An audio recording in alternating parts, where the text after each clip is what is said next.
Buenos días, vamos a empezar nuestra reunión esta mañana. Vamos a ver el capítulo 10 del libro de Eclesiastés, sabiduría para vivir bien, ¿verdad? La sabiduría pues es importantísima para vivir bien, y vivir bien no significa que tenga uno todas las comodidades, que nada le falte, que tenga uno todos los lujos, que no tenga uno problemas. No, en realidad, sabiduría para vivir bien implica que nosotros necesitamos la sabiduría que Dios nos provee para enfrentar todas las circunstancias de la vida. Y entonces este pasaje nos da 10 ejemplos, podemos decir, varios ejemplos, ¿no? Realmente es exhaustivo, es abundante en cuanto a ejemplos prácticos. Verdaderamente son ejemplos muy prácticos, ¿no? Es sabiduría muy práctica la que nos habla este capítulo 10 para vivir, y nos lo describe en forma muy metafórica, poética, para entender perfectamente la equivalencia de sus palabras.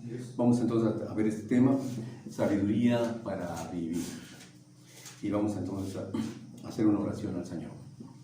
Señor, queremos darte muchas gracias por darnos la oportunidad y el privilegio de servirte.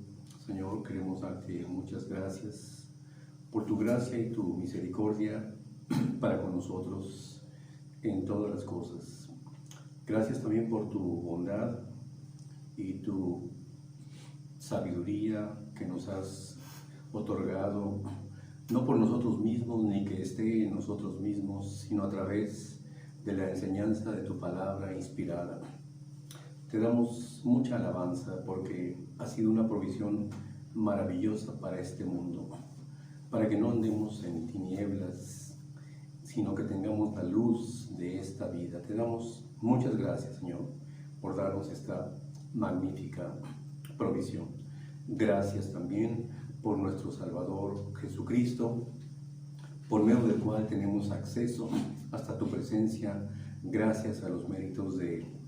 Te pedimos que bendigas esta reunión, la encomendamos en tus manos, en el nombre de Cristo, nuestro Salvador. Amén, Señor.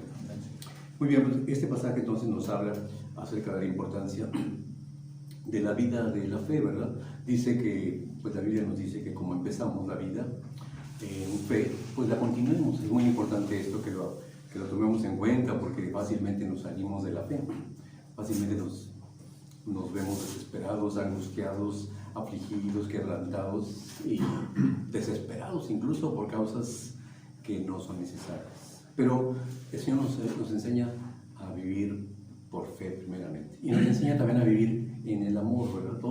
Son dos cosas importantes: la fe hacia el Señor y el amor hacia las personas con las que nos relacionamos. Vamos a cantar este canto que se llama Por Fe. Es el canto número 343.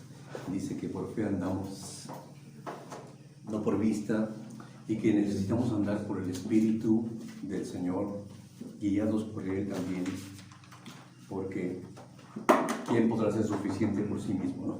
Nos dice la Escritura: ¿quién será fuerte con su propia fuerza? Vamos a cantar entonces el canto número 343, por fe. Este canto entonces es el número 2 en nuestras pistas, ¿sí? Y el 343 en el coral.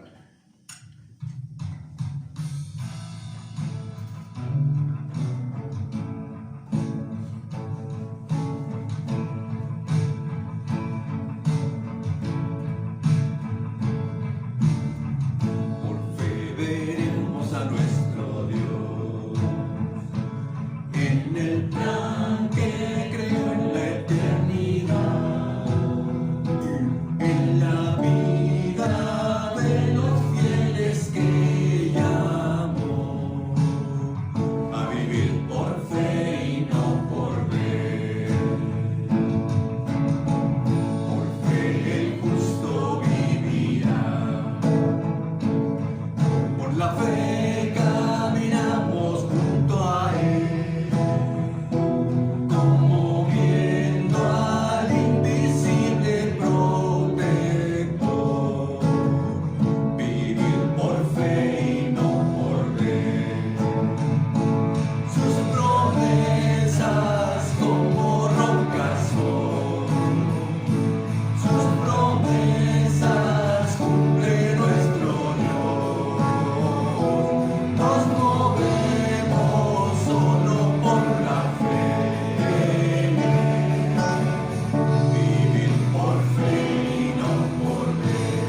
Vamos a cantar otro corito hermoso que nos habla acerca de la importancia de depender de Él. Es el canto número 341, El Dios que adoramos, porque nos convoca a adorar al Señor. ¿Por qué venimos a una reunión como esta? Pues básicamente para adorar al Señor, para inspirar nuestros corazones, muchas veces en incredulidad o en angustia, inspirar nuestros corazones a adorar al Señor. Vamos a cantar entonces El Dios que adoramos. Es el canto 341. El Dios que adoramos. Y en nuestras pistas es el número 1.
que se llama Canon de Alabanza, ¿verdad? Probablemente tengamos que prender aquí el aire, no sé si gustan ahí.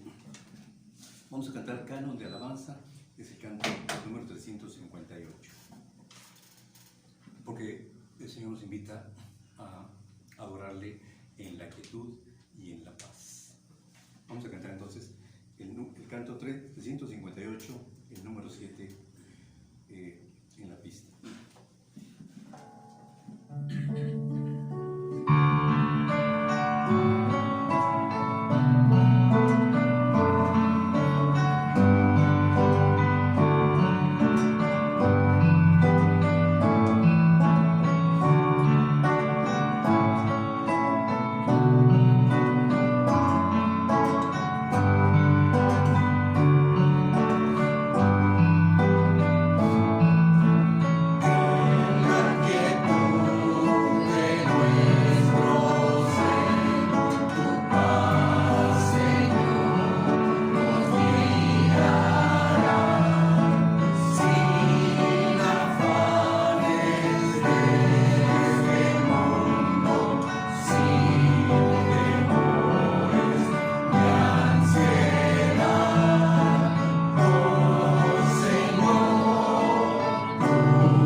Vamos a leer este capítulo.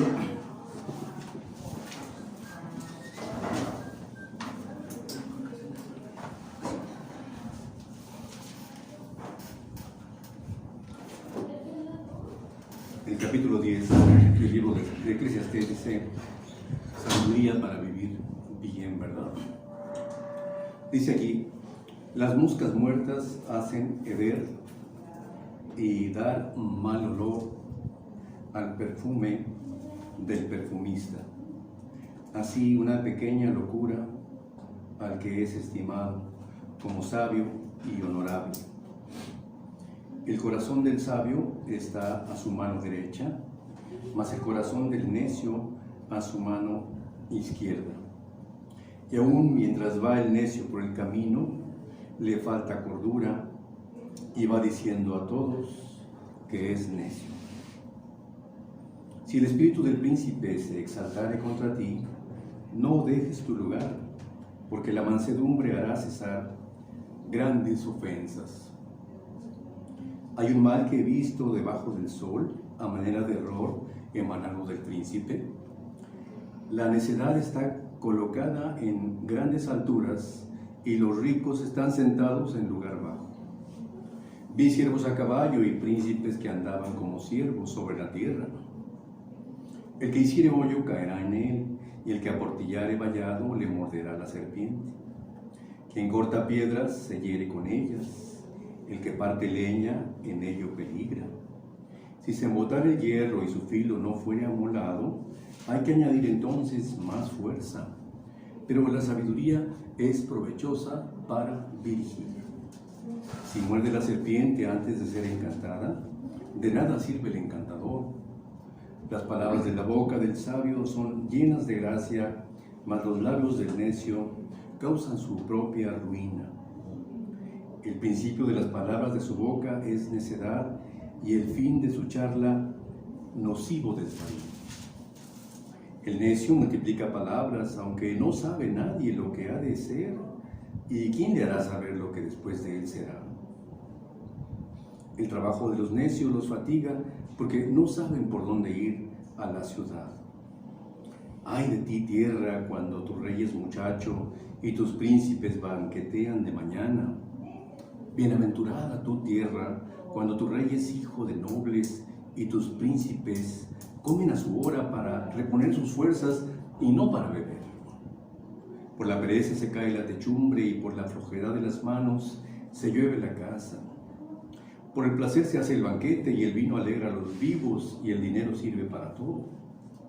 Ni aun en tu pensamiento digas mal del rey, ni en lo secreto de tu cámara digas mal del rico, porque las aves del cielo llevarán la voz, y las que tienen alas harán saber la palabra. Muy bien, sabiduría entonces para vivir bien, ¿verdad? Tenemos un instrumento, grandes instrumentos que nos ha dado el Señor, por ejemplo, pues la inteligencia, ¿no? Dios nos ha dado la inteligencia, a diferencia de las bestias. Pero Dios nos ha dado también otra provisión, que es su palabra. Básicamente nos ilumina. La persona del Señor Jesucristo dice que es nuestra sabiduría. Y la creación, ¿verdad? La creación es un instrumento de constante mensaje para nosotros en nuestras vidas. Entonces, en este caso, la pregunta que nos hacemos es: ¿qué significa vivir bien? ¿O por qué necesitamos sabiduría para vivir bien? Bueno, vivir bien no significa necesariamente tener de todo, ¿verdad? Contar con todos los recursos. Como hemos visto en los mensajes pasados, hay personas que tienen de todo, absolutamente nada les falta y siguen insatisfechos. Entonces, aquí la Biblia nos menciona varias cosas por las cuales se puede vivir bien, y realmente nos enseña la palabra de Dios que lo importante es esta sabiduría, ¿no? Primeramente nos dice sabiduría para nuestra conducta. Dice el versículo 1, si ustedes se fijan ahí como dice el versículo 1, las moscas muertas hacen heder y dar mal olor al perfume del perfumista, así una pequeña locura al que es estimado como sabio y honorable. Supongo que alguna vez habrá sido algún restaurante, alguna tienda, bueno, algún restaurante de comida, y de repente apareció ahí una mosca en lo que te sirvieron. ¿Qué impresión causa eso? Pues es una impresión terrible. una sola mosca, no se necesitan muchas, con una sola mosca eres capaz de no volver jamás a ese restaurante, ¿verdad? Porque una pequeña mosca se puso allá en tu sopa. Bueno, aquí nos habla del perfumista, se compara entonces, la palabra de Dios aquí compara al perfumista que elabora su perfume con todo cuidado, pero que por alguna razón se paran ahí las moscas atraídas por el aroma y mueren, se ahogan. Entonces, el perfumista parece que ya se arruinó con eso. Y dice, así exactamente es una pequeña locura al que es estimado por sabio y honorable. Fíjate, entonces, una pequeña locura hace heder y dar mal olor al perfume del perfumista. Pues tal vez podríamos decir, oye, pero ¿cómo una mosca, una muerte, no va a ser heder el olor del perfume? El perfume prevalece, ¿no? No, pero en realidad la actitud que se tiene hacia eso, pues es que como si como un hedor, no lo vas a poder vender, ¿no? Eso es un olor desagradable, como si hediera, ¿no? Aunque probablemente sea que cause un hedor, varias moscas muertas, ¿no? Probablemente. Y la pregunta que nos hacemos aquí es, ¿quién está exento de cometer exento de cometer una pequeña locura? Tan solo nos dice la Biblia, el que fácilmente se enoja hará locuras. Imagínate nada más, que de pronto te ataca la ira, te da coraje por algo, explotas en ira y entonces empiezas a proferir palabras, empiezas a hablar ásperamente, duramente, y tal vez la persona que viene contigo, o que podría ser un cristiano, ¿verdad? De repente te viene con esas reacciones y tal vez no te diga nada, pero diga, este hombre que es tan sabio, mira más cómo está reaccionando. Entonces tú te dejaste llevar por el enojo, probablemente alguien por atrás te claxoneó, ¿no? Apúrate, te enfureciste, volteaste y tuviste la tentación de maldecir y venía contigo un cristiano. Y dirá un cristiano, qué bárbaro, no me imaginé. Pero muchas veces, ¿quién de nosotros no podrá estar exento de una locura, una pequeña locura, ¿no? Incluso el capítulo 9, versículo 3 nos dijo, el corazón de los hijos de los hombres está lleno de mal y de insensatez en su corazón durante su vida. Oye, ve nada más que récord. O Eclesiastés 7:20 que dice que ciertamente no hay hombre justo en la tierra que haga el bien y nunca peque. ¿Cuántas moscas para arruinar una sopa? ¿Cuántos pecados para arruinar? Entonces, ¿quién está exento? Salomón, por ejemplo, el que escribió el libro, el autor inspirado, hizo varias locuras. Primero, pues, se dedicó a tener riquezas desmedidas, ¿no? Su vajilla era de oro, sus cubiertos de oro, sus platos, todo su recipiente era de oro, ¿no? Una dice que en el tiempo de él la plata era como piedras, que dice que tuvo 700 reinas, 300 concubinas y que sus mujeres desviaron su corazón porque les construyó templos idolátricos a sus mujeres para querer complacerlas. Y es el que nos está escribiendo aquí, ¿verdad? Desde luego su perfume dio, aunque no lo definió, porque Dios lo restauró. ¿O qué podemos pensar de David, no? David, pues en un momento así también con Betsabé cayó y entonces tuvo que mandar a matar al esposo de Betsabé, poniéndolo en las primeras líneas de la guerra para que muriera intencionalmente, para que matara al marido. ¿O qué pasó cuando mandó a hacer un censo? No es porque esté mal un censo, pero ¿cuál es el problema? Que él quería confiar en sus recursos, en sus posesiones, en sus fuerzas militares. Cuando Dios le había dado fuerzas militares en una manera asombrosa y él nunca había tenido problemas, pero confió en sus recursos. Y Dios, entonces, fue una locura, ¿no?, para él. ¿O qué pasó con Josafat, por ejemplo? Josafat es otro ejemplo, un creyente, uno de los reyes más entregados al Señor, pues se alió por causa de su hijo, tenía un hijo, ¿verdad?, que se quería casar con la hija del otro rey, Acab. Entonces hicieron alianzas Josafat por causas matrimoniales, ¿verdad?, con un hombre que era idólatra, como era Acab, ¿verdad?, un matrimonio entre familias, y participaron con él en una batalla también para combatir un enemigo. Él se alió con Acab para ayudarle a Acab a combatir al enemigo. O bien después, cuando murió Acab, hizo alianza con Ocosías, ¿verdad?, el otro rey de Israel, que también idólatra, y estableció una relación comercial con él, una construcción de barcos, y sus barcos quedaron destruidos. Y Dios le dijo que eso le iba a pasar. ¿O qué podemos pensar de Ezequías? Un rey maravillosamente entregado al Señor, ¿verdad?, que tenía un récord precioso en cuanto al amor al Señor. ¿Qué pasó? Que después de que tenía muchas riquezas y se le subió el orgullo y empezó a llegaron los de Babilonia a visitarlo, y él empezó a mostrarles sus tesoros, sus riquezas. ¿Pero para qué? Nada más para promoverse a sí mismo, como mira nada más cuánto éxito he tenido. Y Dios le dijo por medio del profeta Isaías que los babilonios iban a venir a destruir y apoderarse de todas esas riquezas. Y así ocurrió, bueno. ¿O qué podemos pensar también de Josías, que es un rey maravillosamente entregado, que hizo muchas reformas en la Biblia, que dicen muchos cambios? ¿Qué ocurrió? Bueno, que salió a pelear el rey de Egipto con otro rey, y sin necesidad de hacerlo, Josías se le enfrentó al rey de Egipto. Y el rey de Egipto: no te metas conmigo, porque yo no vengo contra ti, yo vengo contra este otro rey, solamente voy a pasar por tu territorio.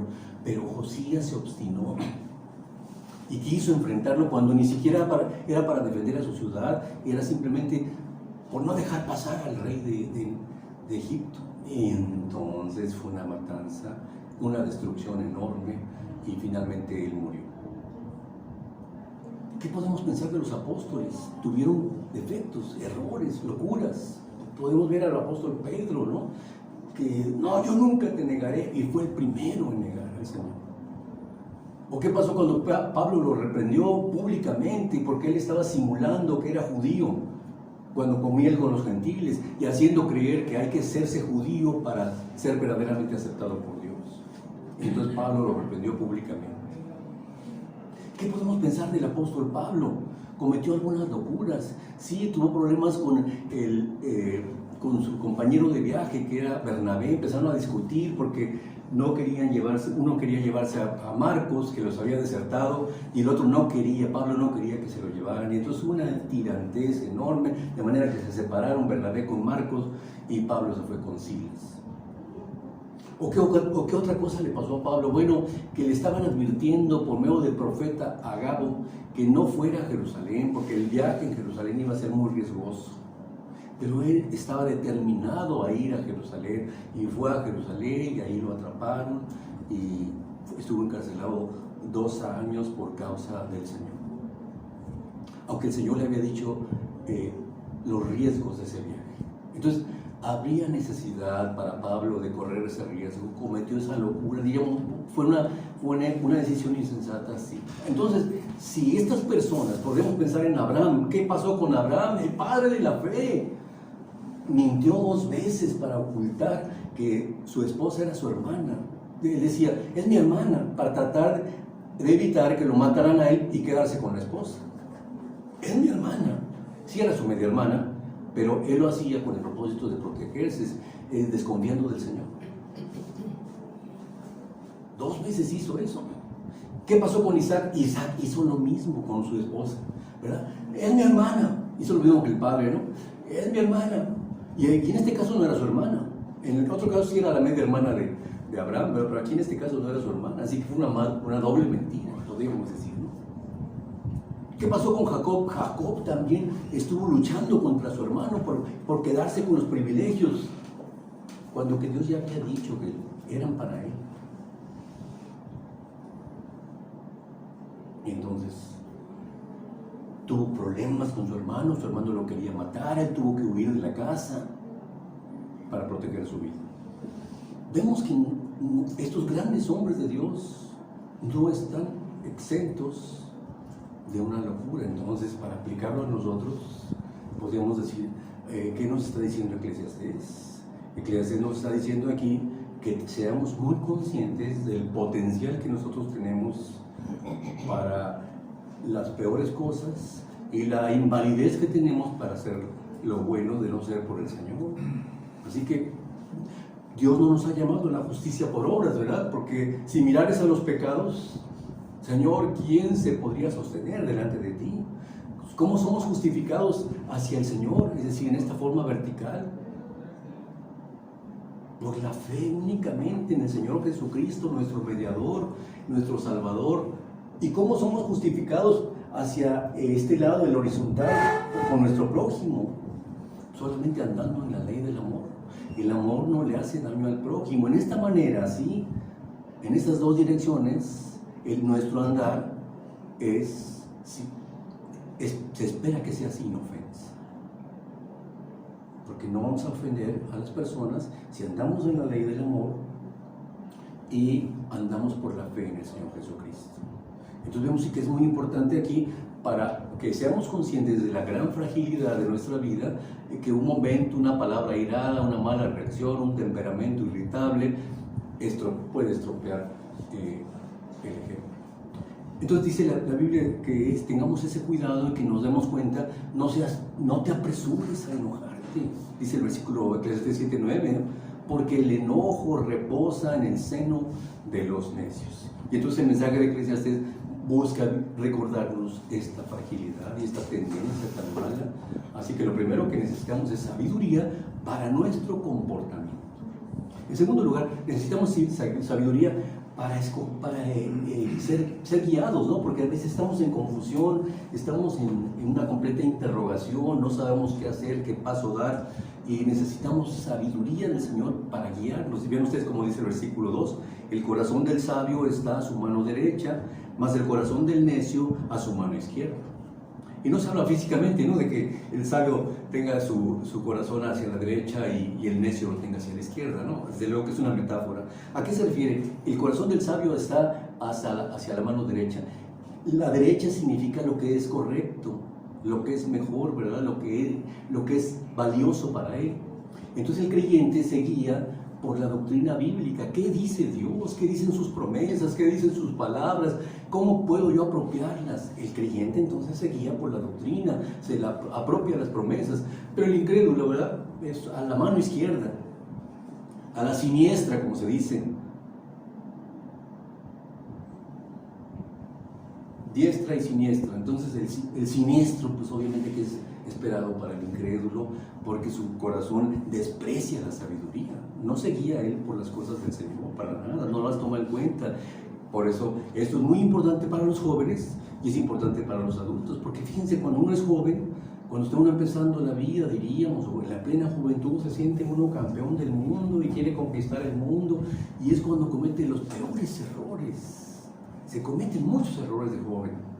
Ahora, cuando es adulto también se cometen graves errores. Es necesario entonces que el creyente se guíe como una lámpara, como un faro que alumbra en su vida con la doctrina de Dios, ¿verdad? Y esto es importante para todas las edades. Así que el necio, dice el versículo 3, manifiesta su necedad. Dice el versículo 3, y aún mientras va el necio por el camino, le falta cordura y va diciendo a todos que es necio. Bueno, yo nunca he visto a alguien que diga, hey, soy necio, soy necio, soy necio. ¿Verdad? No es así, ¿no?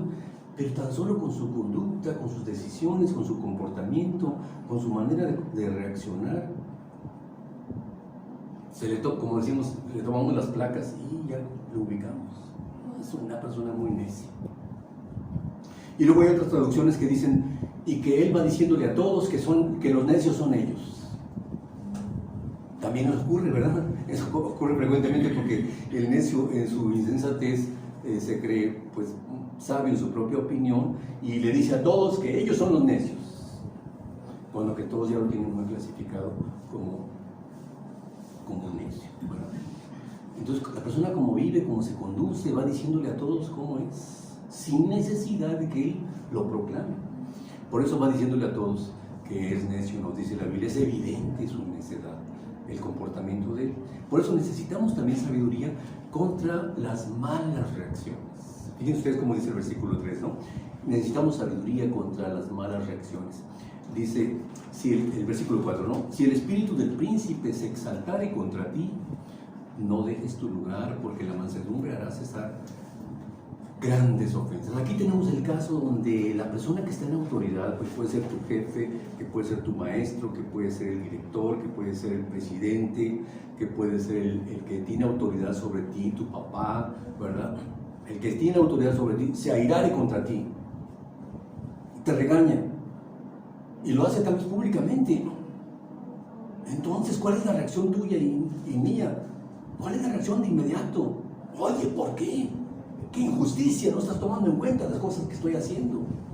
Reaccionamos, ¿verdad? Como el príncipe, aquí el líder, se exalta contra ti, se enoja, te regaña, y su regaño te parece injusto y te exaltas, tienes una mala reacción, te llenas de coraje contra él. Entonces, no, dice aquí, no, ten cuidado, no dejes tu lugar, no dejes tu lugar, es así como, no dejes tu base. Algo me recuerda cuando los jugadores de béisbol, ¿verdad?, que quieren robarse la base y los atrapan. No dejes tu base, tranquilo, calma, cierra la boca, deja que siga hablando. Entonces, ya te he dicho, calla, escucha, responde con mansedumbre, no dejes tu lugar. Es probable que lo que te dice eso es correcto, tiene la razón, no hay razón para que tú reacciones con nada. La mansedumbre, dice, hará cesar grandes ofensas. De pronto, el que está al frente se va calmando, se va tranquilizando.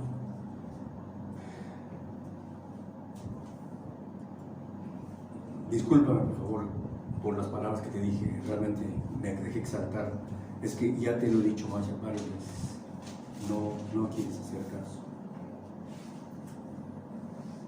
Pero entonces, hará cesar grandes ofensas si te la llevas en paz con el otro, ¿no? Con el que es tu líder, ¿no? El que está al frente. Es muy importante que tomes en cuenta que la mansedumbre, en lugar del orgullo y la reacción airada, ¿y tú por qué? Y además, ¿verdad?, defendiendo o justificando tu posición, lo mejor es, lo correcto es la mansedumbre. Entonces nos invita a actuar desde la actitud de la paciencia, porque la paciencia disipa muchos errores. Tranquilo. Creo que hay un anuncio en inglés que llaman Keep Calm, ¿no? Algo así, un anuncio por ahí que he visto varias veces. Mantén la calma. Lo dicen en el mundo normalmente, ¿no? Es muy importante la mansedumbre. Bueno, en cuarto lugar, necesitamos sabiduría, no solo como vimos ahorita para las malas reacciones, sino también para elegir entre alternativas. Ven ustedes como dice el versículo 5. Hay un mal que he visto debajo del sol a manera de error emanado del príncipe. Y el versículo 6 también. La necedad está colocada en grandes alturas y los ricos están sentados en lugar bajo. Dice aquí que es un grave error que él ha notado, emanado de la persona que está en autoridad, en este caso el príncipe, el rey, el gobernante. ¿Cuál es? Y es que elige malamente a sus ministros. Dice aquí, la necedad está colocada en grandes alturas y los ricos o gente, diríamos los nobles, gente capacitada, está puesta en lugar bajo. Entonces los necios ocupando lugares altos y los que son capaces en lugar bajo. ¿Qué significa? Que el rey tiene un error emanado de parte de él en su decisión para elegir las cosas. ¿Y qué hace? Hace una mala decisión, da cargos de responsabilidad a gente que no está capacitada, lo hace tal vez por compromiso político y dice, bueno, es que tú me favoreciste en mi campaña, ¿verdad? Tú me ayudaste, bueno, ahí te va un puesto. Ah, es que tú me ayudaste en mi campaña también y ahí te va otro puesto. Pero no son personas capacitadas, y en cambio las personas capacitadas son relegadas. Es un error, dice emanado del príncipe, y y que trae mucha desgracia, como le pasó a Roboam, por ejemplo. Roboam era un junior, ¿verdad? Siempre su papá, Salomón, lo crió en los mejores colegios, de la mejor educación, era un junior, él, hijo de, como se dice vulgarmente, hijo de papi. Entonces, ¿qué pasaba? Pues se creía así mucho Roboam. Y entonces le vinieron a pedir, cuando murió Salomón, le vinieron a pedir el pueblo: bájanos los impuestos, por favor, tu padre agravó mucho nuestro yugo. Entonces él les dijo: bueno, vengan dentro de 3 días y yo les voy a dar la respuesta. Entonces lo primero que hizo fue consultar a los ancianos del pueblo. ¿Qué me aconsejan que yo haga? Le dijeron los ancianos: hazles caso, háblales amablemente a la gente. Si tú les hablas amablemente, ellos te servirán para siempre. Y luego no le pareció el consejo y dijo, habló a sus compañeros, a los camaradas, diríamos, o sea, algunos de la escuela, no sé, ¿verdad? ¿Y ustedes qué opinan? ¿Qué debo de hacer? No, tú imponte. Diles que si tu padre los agravó con azotes, tú los vas a agravar con escorpiones si no hacen caso. Y eso le pareció bien. Fíjate nada más, entonces, la insensatez. Y entonces le respondió: mi padre les castigó con azotes, yo les castigaré con escorpiones. Ah, pues ahí te la ves. Y perdió 10 tribus. Entonces la insensatez, dice, está puesta en lugares altos. En cambio los capacitados están relegados. Por eso vemos que es un error muy frecuente. Y parece el versículo 7 ironizar esta incongruencia, porque dice: vi a siervos a caballo, es decir, con autoridad, cabalgando como gobernantes, y a personas capacitadas caminando como si fueran siervos. Es la incongruencia que parece ironizar, ¿no? Entonces vemos que la sabiduría se necesita para elegir opciones, alternativas, y la idea es escoger la que es mejor. Luego vemos que también en el versículo, o a partir del versículo 8 al 10, que necesitamos sabiduría nosotros, primeramente para nuestras labores cotidianas. Noten ustedes cómo dice el versículo 8: el que hiciere hoyo caerá en él, y el que aportillare vallado le morderá la serpiente. ¿Por qué querrá una persona hacer un hoyo? Bueno, probablemente quiere hacer un pozo, probablemente quiere hacer una zanja para atrapar un animal, hacer un hoyo, cava el hoyo, ¿verdad? Lo tapa, probablemente lo cubre, pero en un momento de distracción no se fija y cae él mismo al suelo, y cae, se lastima en el hoyo que él mismo cavó. Nos dice aquí Eclesiastés que en todo lo que hacemos hay un riesgo latente, hay un riesgo constante, en todo podemos hacernos daño. Dice: el que cava el hoyo caerá en él, el que aportilla vallado, que significa romper una pared, ¿verdad? Ya ves que te pones a romper la pared y estás dándole golpes con el marro y de pronto te puedes herir. En ello peligra la persona que está cavando quitando una pared, por ejemplo, probablemente una pared vieja, de pronto le sale una serpiente y le muerde. ¿Qué significa esto? Pues que la persona nos está dando figuras metafóricas, aunque muy ciertas, probables, de que la persona no tiene cuidado, no tiene precaución del posible efecto de eso, no, sino que se deja ir y lo hace y le cae el daño. Cavar el hoyo, lo que sea, le hace un error, fíjate, para que no era innecesario, un accidente innecesario. Nos dicen que los accidentes realmente no existen. Nos dicen, yo en una ocasión platiqué con una persona que era líder en la ciudad del departamento de tránsito. Platiqué en una ocasión con él y yo le dije, oiga, ¿por qué se llaman accidentes? Dice, es un término mal usado. Realmente deberían llamarse imprudencias. Y es que sí, ¿verdad? Uno comete muchas imprudencias, incluso al ir manejando, ¿verdad?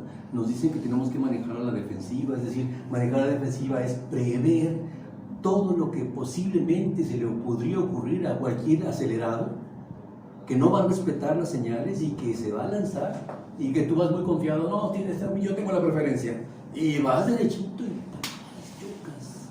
Porque no prevés, no manejas a la defensiva, no manejas consciente de las posibilidades del daño, no te prevés, no quitas el pie del acelerador, por ejemplo, ¿no? Para prever eso, que es tan común. Por eso le llaman imprudencias, no le llaman accidentes. Aquí vemos que le muerde la serpiente, ¿verdad? Peligra al cavar un hoyo, cae en el mismo hoyo, y entonces probablemente lo hacía por buenos motivos, quería ampliar su casa, quitar esta pared para ampliar su hogar, lo que sea, y le sale una serpiente. El versículo 9 también dice, ¿no?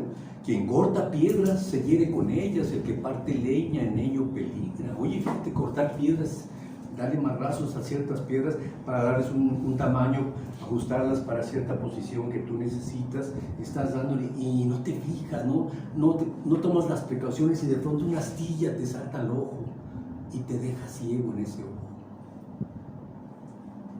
El que corta piedras en ello peligra, o el que corta madera. Imagínate cuántas veces estamos cortando madera en la casa, haciendo trabajos manuales, ya serruchando con la sierra probablemente, ¿no? O quizás con una máquina, ¿no? De esas que son muy buenas, pero peligras en ello porque no te fijas dónde pones la mano y estás tú serruchando y tu mano está muy cerca del filo y te lleva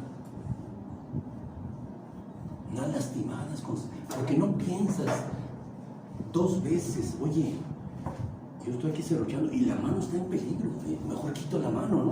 O mejor me pongo en otra posición para serruchar, pero no lo haces porque desesperado y cae sobre tu mano el peligro.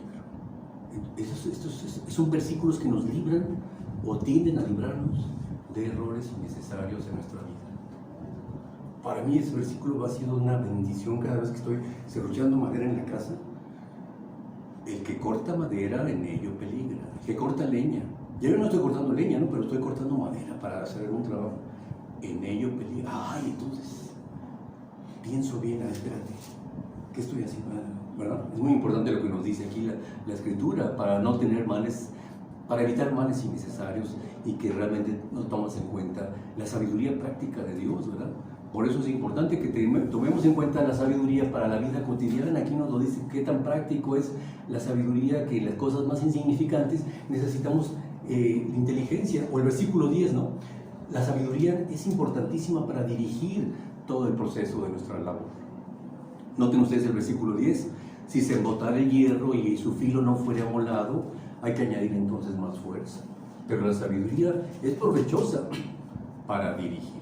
Aquí, ¿qué pasa? Que estás tú serruchando tal vez o cortando algo con una navaja, con un filo, pero no corta eso, el filo no sirve. ¿Qué es lo primero que tendrías que haber hecho? Pues dice, afila la herramienta. Es lógica simple, ¿no? Afila la herramienta para que entonces puedas cortar la leña o el árbol, lo que quieras, ¿no? Con una herramienta bien afilada, ¿no? No como el leñador que no sabía para qué servía la motosierra, ¿no? Y él pensaba que obviamente deja de ser una fábula, ¿no? Pero hasta que, oiga, no sirve la motosierra. No, mire, es que usted la quiere cortar con la cadena, pero no se va a poder. ¿Dónde saca? Entonces la motosierra, pero ¿qué pasa? La Biblia nos dice entonces que tenemos que pensar en el proceso que se necesita para llevar a cabo una tarea, porque toda labor requiere un proceso, requiere un antes, afilar la herramienta, y requiere un después, serruchar o cortar leña o lo que tengas que cortar. Pero es importante que tomes en cuenta la sabiduría porque es provechosa para dirigir, y es importante que tomes en cuenta que tu hacha no esté suelta, no esté floja, porque entonces tú estás dándole hachazos al árbol si no tienes otra herramienta, y resulta que el hacha está suelta, y el que está a tu lado le das un golpe en la cabeza porque la cabeza de tu hacha está suelta, y al darle con toda tu alma sale volando y golpea la cabeza del que está al lado por no fijarte que esa cabeza está floja. Era muy importante entonces que notes primero cómo está la herramienta. ¿Está buena sí está buena. entonces adelante. ¿Verdad que es importante para una tarea tan práctica y tan constante? Ya ves que los accidentes en la casa son muy fuertes. Gran cantidad de accidentes en el hogar pasan por la distracción, por la irresponsabilidad, por la imprudencia de los que están allá en su casa. ¿Verdad? La sabiduría es importante para dirigir tu labor cotidiana. Fíjate, ya sea que tengas que adquirir conocimiento, preguntar cómo sirve esto, cómo se arregla, cómo le tengo que hacer. Ahorita tenemos, gracias a Dios, ¿verdad? Qué bonita provisión tenemos, que hay cantidad de tutoriales y a veces tienes que ver varios tutoriales porque unos te dicen una cosa muy contradictoria, otros te dicen, y quizás tal vez reuniendo varios puedas elaborar tu criterio, decir, pues yo creo que varios me dicen esto mismo, entonces yo creo que este es el problema. Ahora que tenemos tantas, ¿verdad?, gente que comparte sus experiencias y que pueden servir, no todas son buenas, pero muchos de ellos nos sirven, entonces puedes afilar bien tus herramientas, hablando metafóricamente, ¿verdad?, para que tu labor cotidiana sea mejor porque te protege de problemas innecesarios. Entonces la sabiduría también es importante contra la credulidad. Vean ustedes el versículo 11. La sabiduría contra la credulidad. La credulidad es una ingenuidad. El que nosotros nos guiamos por las apariencias, el que nos guiamos por lo que parece. Y entonces aquí dice el versículo 11, si muerde la serpiente antes de ser encantada, de nada sirve el encantador. Y aquí vemos que entonces Salomón no está poniendo las manos sobre los encantadores de serpientes, sino que está utilizando el ejemplo de esos algunos que toman la flauta, ¿no? Y parece que la serpiente está, y ellos mueven la flauta, y parece que la serpiente está, oye, las tienen hipnotizada, qué maravilla, mira qué hábil, encantador, qué maravilla. Y aquí dice, pero le muerde, de nada sirve el encantador.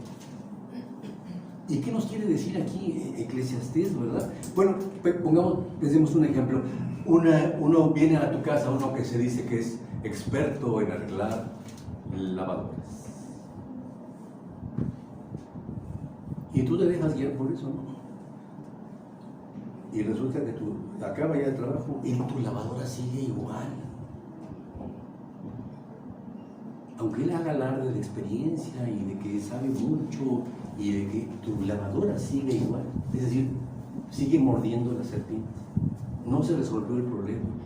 Es como si Salomón estuviera usando el ejemplo de que alguien que se declara experto, necesitamos nosotros ser prudentes y evaluar sus habilidades y su capacidad para realmente cumplir lo que dice, ¿no? Porque puede proferir muchas cosas, pero en verdad es una advertencia para nosotros de no confiar o no dejarnos guiar por credulidad, sino no ser seducidos por promesas vacías, por ejemplo, o exageradas.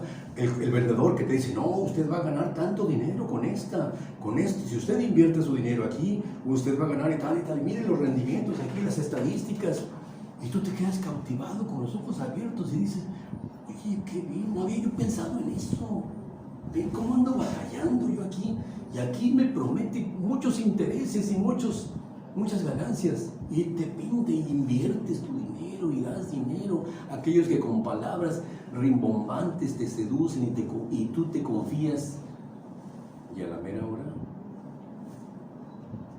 te muerde la serpiente. Eran falsas promesas, solamente lo hizo para venderte. Entonces guiarse por las falsas promesas, por lo que parece, por lo que se cree, aquí el encantador, uy, qué bien hace. Es muy importante no dejarse, la sabiduría es muy importante para no dejarte guiar por la credulidad. Es algo tremendo, ¿no? En nuestras vidas, que nos dejamos guiar por la credulidad, sobre todo que vivimos en un tiempo de marketing y de mensajes persuasivos. Para protegernos del engaño es importante proceder con sabiduría, ¿no? Porque el alma sin ciencia, dice la Biblia, no peca, ¿no?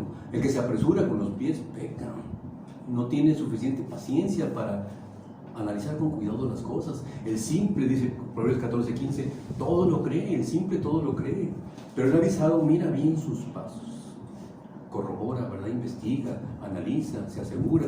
Por eso vemos que es tan importante la sabiduría para la vida práctica, que aquí nos dice cosas tan importantes que nos ayudan a buscar la sabiduría del Señor. En octavo lugar, es necesario sabiduría para hablar, ¿verdad? Muy importante, la sabiduría para hablar. En los versículos 12 al 14 y en el 20 se habla de este tema. Veamos el versículo 12, dice: las palabras de la boca del sabio son llenas de gracia, mas los labios del necio causan su propia ruina. Entonces aquí se enfoca a que necesitamos sabiduría al hablar. Y fíjate cuánta sabiduría nos va a tener esto, ¿verdad? ¿Cuántas veces hablamos cosas insensatas? El hablar es un catalizador de lo que sale de lo que hay en nuestro corazón. ¿Qué sale de nuestros labios? Pues palabras necias o palabras sabias. La persona necia dice aquí que habla, que se causa su propia ruina, y se compara con el sabio. Las palabras del sabio, en cambio, están llenas de gracia. En el capítulo 9, versículo 17 nos dijo que las palabras del sabio, dichas en quietud, son mejores que los gritos del Señor entre los necios, del Señor, del gobernante, ¿no? El que quiere imponerse con sus gritos, ¿no? No, es importante nuestras palabras que estén llenas de gracia. Y esto ocurre mucho en nuestras familias, ¿no? ¿Cómo nos llevamos, cómo nos relacionamos unos con otros? ¿Cómo te llevas con la gente que está a tu lado? ¿Cómo les hablas? ¿Cómo te diriges a ellos? Decimos, bueno, pues que tenemos confianza, le estás hablando con un tono áspero, te diriges a ellos en un tono rudo, o utilizas la amabilidad para hablar, ¿no? Leí la anécdota de una persona, un consejero matrimonial, que citó al matrimonio a que platicaran su problema, y entonces, mientras ellos se dirigían al consejero matrimonial, le hablaban con mucho respeto, ¿no? Pero se dirigían uno con el otro y hablaban con mucha falta de respeto. Y les dijo él: oigan, ¿por qué ustedes cuando se dirigen a mí me hablan en un tono amable, no áspero? Y cuando se dirigen entre ustedes se hablan con rudeza, con aspereza. Porque no estamos casados contigo. Quiere decir entonces que el matrimonio les da derechos para hablarse rudamente. Entonces, fíjate nada más cómo con las personas que nos rodean hablamos ásperamente. Ninguna palabra corrompida, dice Efesios 4:29, salga de vuestra boca, sino la que sea necesaria para la edificación. Cuando las palabras son para denigrar, burlarse, desahogar nuestra ira, las personas a nuestro lado lo sienten. Tenemos que tener cuidado verbal, porque el daño verbal es una grande calamidad que hay en las familias. Esto nos tiene que poner en alerta roja, porque es algo que quema por dentro, que nos tiene airados y que lo sacamos. ¿Y qué es lo que derramamos? Derramamos cosas malas. Pero las palabras de gracia construyen puentes, construyen caminos, construyen accesos. Siempre nos permiten llevarnos bien con las demás personas porque andamos en el amor. ¿Qué hizo Pablo, por ejemplo, cuando andaba en el barco que lo llevaban hacia Roma? Entonces el barco naufragó finalmente, pero Pablo estuvo ante 250 incrédulos asesorando, diciendo: miren, es necesario, edificando a las personas que estaban ahí en ese barco para salvarles la vida. Finalmente todos se salvaron porque siguieron el consejo de Pablo. Fíjate, lengua salvavidas, ¿no? Qué maravillosa la influencia positiva de un cristiano como Pablo, que salvó la vida de gran cantidad de personas. Por eso el Señor nos dice que tus palabras sean con gracia, sazonadas como con sal, para que sepas cómo debes responder a cada uno. No tienes por qué apresurarte cuando estás con los incrédulos y sermonearles, diríamos, impertinentemente. No, puedes tú llevar la plática normalmente, seguir la hilación de la conversación, tener un trato amable, tener una actitud servicial, tener un buen gesto, un saludo, construir un puente, construir un camino, un acceso para otra ocasión, dar un folleto, etcétera. Hay muchas cosas que tú puedes hacer en una manera correcta para derivar lo mejor de cada ocasión con tus palabras. Por eso dice: sean vuestras palabras siempre con gracia, sazonadas como con sal, para discernir lo que es sazonable del momento. ¿Cómo escogemos los aguacates? Me dijeron que hay que, ¿verdad? Las puntitas, ¿verdad? Que estén suavecitas. Tú dices: este aguacate no, está muy duro. Otro, este está buenísimo para hoy. Pero hay personas que tienen una certeza, mira, este está buenísimo para hoy. Este ya está a punto de pasarse, ¿verdad? ¿Cómo le hacen? Bueno, tienen ya, se palpa por la gracia en este caso, lo sazonable del momento. Entonces vemos que es importante sabiduría para hablar, ¿no? Te fijas cómo está lleno de gracia, pero en cambio se contrasta con el necio. El necio causa su propia ruina. El cristiano, mientras habla con gracia, porque habla de acuerdo a la doctrina de Dios, que somos justificados por la fe en Cristo, que somos salvados y reconciliados por un mediador, que nosotros no tenemos ningún mérito, que necesitamos un Salvador resucitado, que vive, que puede salvarnos a todo el que le invoque, que somos pecadores perdidos, que necesitamos un mediador. Son palabras de gracia necesarias para toda persona, justificados gratuitamente por su gracia. Pero las palabras del necio, dice, causan su propia ruina. ¿Qué dice aquí? El necio dice, ¿para qué hablé? Porque dice algo y lo atrapan por ahí. No, pues que tú dijiste. El efecto de sus palabras, como se dice, pues lo hacen caer, causa su propia ruina. Es algo así como un autocanibalismo, ¿no? Él mismo se come. El versículo 3 entonces nos dice que su charla empieza mal y termina mal. Vean ustedes, el principio de las palabras de su boca es necedad y el fin de su charla, nocivo desvarío. ¿Te das cuenta que es una escala gradual? Empieza a hablar sin bases, empieza a hablar sin argumentos, empieza a hablar sin razones y sigue y sigue y sigue. Y entonces el final de su charla es nocivo desvarío. Es una locura. No tiene base, está diciendo cosas malas, está citando fuera de contexto, está diciendo que esos versículos, y no es cierto, no dice, esos versículos no dicen eso, está diciendo cosas insensatas, por decir un ejemplo. Palabras necias, y entonces acaba su charla con nocivo desvarío. Muchas veces uno se sigue entonces por la gracia, o me refiero por la elocuencia, por la simpatía de una persona y la admira, ¿no? Pero no. Dice el Señor, la persona que teme al Señor, esa será alabada.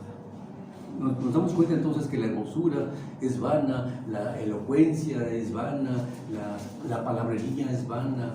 Es importante entonces, como dice aquí, analizar, porque la charla del necio es desvarío.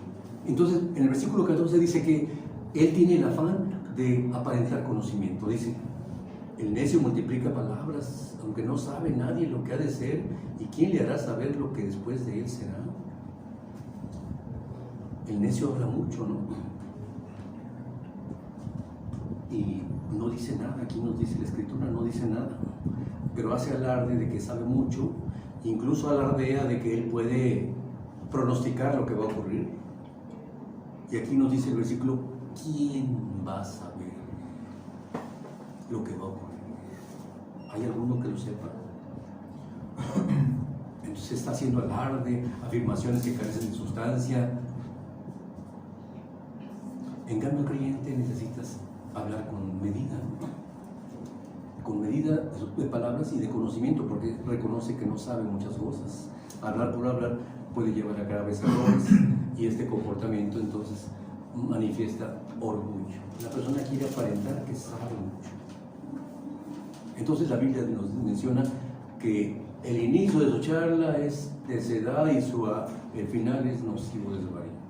Y en realidad vive en confusión. Dice el versículo 15, el trabajo de los necios los fatiga porque no saben por dónde ir a la ciudad. Oye, está raro este versículo, ¿no? El trabajo de los necios los fatiga porque no saben por dónde ir a la ciudad. Oye, ¿tú no sabes por dónde ir a la ciudad? A cualquier persona que le preguntes, oiga, ¿dónde queda tal calle? Pues queda para allá, queda. ¿Y dónde queda el centro? Pues queda para allá. ¿Y dónde queda la central camionera, lo que sea? El aeropuerto, pues para allá. Habrá algunos que digan, no, fíjese que no sé. Habrá algunos. Pero toda la gente sabe por dónde ir a la ciudad, ¿no? El trabajo de los necios los fatiga porque no saben por dónde ir a la ciudad. Está usando una metáfora, que la persona vive en confusión. Es decir, no sabe ni para qué vive. No sabe el propósito de su vida. le cansa la vida, no tiene propósito, vive en círculos realmente, algo así como persiguiendo en círculos, como le pasaba, ¿te acuerdas del perro que va persiguiendo su propia cola? Viviendo en círculos, una vida cansada y agotadora. La persona se fatiga porque no le ve propósito. Fíjate entonces, nada más, cada vez nos fatiga porque no saben cómo ir a la ciudad. ¿Y qué es saber cómo ir a la ciudad? Pues entender las causas, entender los efectos, entender las razones, las soluciones con la palabra de Dios. El creyente entonces, gracias a la palabra de Dios, sabe, discierne, entiende, conoce, se ubica a sí mismo y a los demás por la doctrina. Entonces la palabra de Dios nos menciona aquí que los necios no saben y tropiezan y no saben por dónde caminan. Por eso es importante, como Cristo dice, yo soy la luz del mundo, el que me sigue no andará en tinieblas, tendrá la luz de la vida. En noveno lugar, necesitamos sabiduría para orar por nuestros gobernantes y definir metas valiosas. Dice el versículo 16: ay de ti tierra cuando tu rey es muchacho y tus príncipes banquetean de mañana. Bienaventurada tu tierra cuando tu rey es hijo de nobles y tus príncipes comen a su hora para reponer sus fuerzas y no para beber. Dos contrastes en el versículo 16 y 17: un rey y un ay, qué desgracia. Un rey muchacho, salud, más o menos adulto, que no tiene ni fuerza ni sabiduría, un muchacho descendiente del rey, puesto para continuar la monarquía probablemente, cuando las monarquías eran un poco diferentes a las actualmente.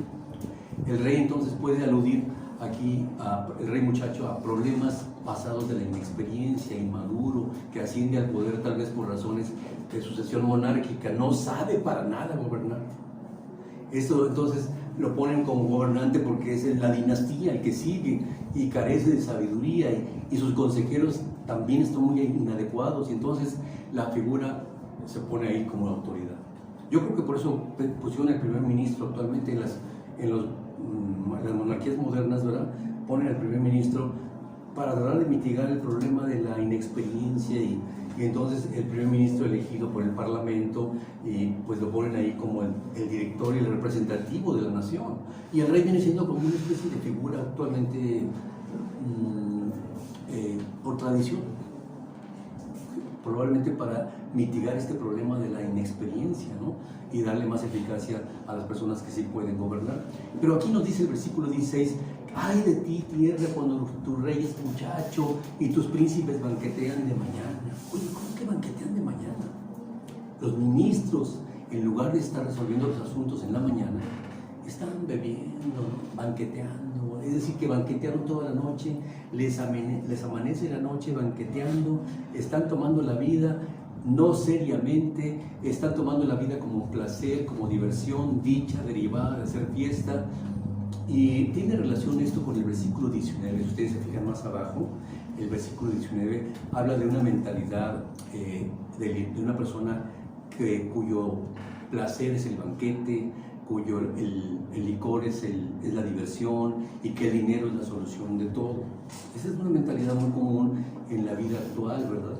La idea de que hagamos fiesta, hagamos festejo, hagamos algarabía, ¿verdad? Licor, placer, banquete, vino y dinero, porque el dinero sirve para todo. Es la mentalidad que está gobernando a estos jóvenes muchachos, ¿verdad? Que están dirigiendo una nación y que se están gastando el dinero en la tesorería, con lujos, gastando dinero de lo que es de la nación, lo están desperdiciando en privilegios personales, viviendo una superficialidad materialista en el gobierno que están teniendo y no abordando los problemas seriamente, como dice el versículo 19, por el placer se hace el banquete y el vino alegra a los hombres, ¿no? Y el dinero sirve para todo. Es la mentalidad entonces que nos habla de un criterio inmaduro que hace que las personas vivan para sí mismos, ¿no? Y a veces así ocurre, ¿no? ¿Por qué muchas personas codician los puestos políticos? Porque dicen, no, ya que gane este puesto político, bueno, más lo que voy a ganar.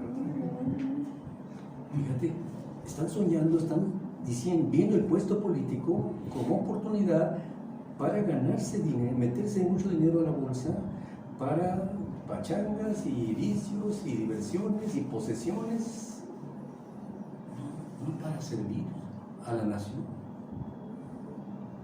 Ay de ti tierra cuando tus príncipes son así, ay de ti tierra, ¿no? En cambio, el contraste es la mentalidad del versículo 17. Bienaventurada tu tierra cuando tus reyes, hijos de nobles y tus príncipes comen a su hora para reponer sus fuerzas y no para beber. Aquí está la diferencia, ¿no? Una persona, bienaventurada la nación que tiene gobernantes responsables que verdaderamente se sientan a comer a sus horas, comen a su tiempo para reponer fuerzas y no para banquetear. Es una nación bienaventurada y un hijo de nobles, tal vez como le pasó a David, ¿verdad? Una persona, Salomón, que guió la nación en los primeros años, sobre todo, siguiendo el ejemplo de su padre, muy hermoso. Viviendo para el Señor como David, hijo de nobles, ¿no? Y que condujo la nación con sabiduría. Así que es muy importante orar por nuestros gobernantes y definir cuáles son las metas verdaderas. El licor, el placer, el banquete, el dinero, ¿son las metas de esta vida? Es lo que dice, ay de ti tierra, cuando esas son las metas de la vida. Y los gobernantes se dedican a eso. Pero bienaventurada tierra cuando los gobernantes realmente están sirviendo a la nación. Así que el versículo 18 menciona que también necesitamos sabiduría contra la desidia. Es la última que menciona aquí, ¿no? La desidia. ¿Qué es la desidia? Pues la desidia es el desgano, la dejadez, el descuido. Dice así, dice el versículo 18, por la pereza se cae la techumbre y por la flojedad de las manos se llueve la casa. Es decir, de repente ves la techumbre que empieza a gotear y dices, no, luego lo reparo, y luego lo reparo y sigue goteando y sigue goteando y sigue goteando y de pronto se cae la techumbre por la flojedad de las manos. Es una advertencia entonces contra esa falta de ganas, ¿verdad? Descuido, como por la pereza el techo se hunde y por la flojedad de las manos la casa gotea, ¿no? Entonces imagínate, se lleva el deterioro a peores riesgos por la flojedad de resolver el problema. Y esto nos pasa constantemente en nuestras casas, ¿no? Que nos dice nuestra esposa, por ejemplo, oye, arreglaste, no, oye, arregla esto, sí, ¿verdad? Luego. Dice entonces, sí, dice que la Escritura nos menciona aquí que necesitamos entonces la sabiduría para dirigir, es provechosa para resolver los asuntos problemáticos de la vida cotidiana, como por ejemplo esta, ¿no? Esta que nos menciona el versículo 18. Y entonces el versículo 19 nos menciona el asunto del banquete, ¿no? Dice así el versículo 19, por el placer se hace el banquete y el vino alegra a los vivos y el dinero sirve para todo. Si lo analizamos independientemente, sin contexto de arriba, si consideramos el versículo 19 de una manera aislada, pareciera que está hablándonos de la observación sobre las cosas que las personas consideran como muy valiosas en la vida, ¿no? El banquete, el vino, el dinero, como mencionábamos arriba, parece que eso resuelve todos los problemas. Según la persona, el dinero sirve para todo, porque no podemos pensar o no creemos que Eclesiastés esté fomentando aquí el amor al dinero, porque él arriba dijo en el capítulo 5 que el que ama el dinero no se saciará de dinero. Pero él está hablando de una mentalidad común en la sociedad actual, que es la diversión, el placer, el banquete, el vino, el licor, la cerveza, el embriagante, para estar feliz. ¿Verdad? Se dice que las fiestas no son fiestas si no hay licor. Oye, ¿cómo que no hay licor? ¿Qué fiesta es esta? No sirve para nada, yo ya me voy. Entonces es una mentalidad común lo que nos dice el versículo 19, independientemente de que lo conectemos con el versículo 16, donde los gobernantes tienen esa mentalidad. Finalmente el versículo 20 nos repasa otra vez el uso de nuestras palabras. Vimos que necesitamos sabiduría para las palabras. Dice, Ni aún en tu pensamiento digas mal del rey, ni en lo secreto de tu cámara digas mal del rico, porque las aves del cielo llevarán la voz, y las que tienen alas harán saber la palabra. Dos personas se mencionan aquí. No digas mal del rey. No digas mal del rico. ¿Y por qué razón? Ya ves que a uno le gusta mucho hablar del gobernante, ¿no? Echarle tierra, ¿no? Que esto y lo otro, y el rey no está de acuerdo uno con la persona que gobierna y lo insulta y dice cosas negativas, ¿verdad? Dice, no, ni aún en tu pensamiento lo digas, porque las aves del cielo van a llevar tu palabra.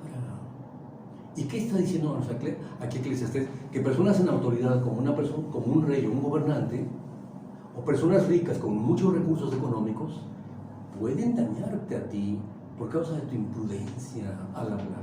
No se diga cuando lo haces así contra tu líder en tu trabajo, o tu jefe, o lo que sea, aquí en lo secreto no hay, tú estás tirándole duro y duro, ¿no? Nos habla entonces en contra de la imprudencia constante de nuestras palabras, de que aún en lo secreto, aquí entre nos ponemos a hablar mal.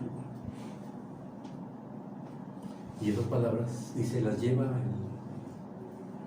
las avecillas, como se dice, un pajarito me lo dijo, ¿verdad? Y hacen conocer tus palabras. Oye, pero ¿quién te lo dijo? Aquí son unos chismosos. ¿Verdad? No es así, sino que la irresponsabilidad al hablar trae malos efectos. Por eso es importante que tomes en cuenta lo que nos dice aquí la Escritura. La Escritura nos dice que cuides, o sea, tengas prudencia, como dice arriba, en el habla. Sabiduría para todas estas cosas. Muy bien, vamos a hacer una oración al Señor. Vamos a darle gracias por esta enseñanza. Señor, te damos muchas gracias porque nos has dado en tu palabra muchos ejemplos prácticos, cotidianos, de la importancia de guiarnos por la sabiduría, Señor, porque pues realmente nos has dejado un legado que permanece para siempre. Te damos gracias por la experiencia que vivió Eclesiastés. Gracias por compartirnos su testimonio. Gracias por la restauración, porque a pesar de todas las cosas, él fue restaurado y pudo compartir estas enseñanzas para nuestro provecho. Te damos muchas gracias y te alabamos en el nombre de Cristo, nuestro Salvador. Amén, Señor. Muy bien, terminamos nuestra reunión. Que Dios les bendiga.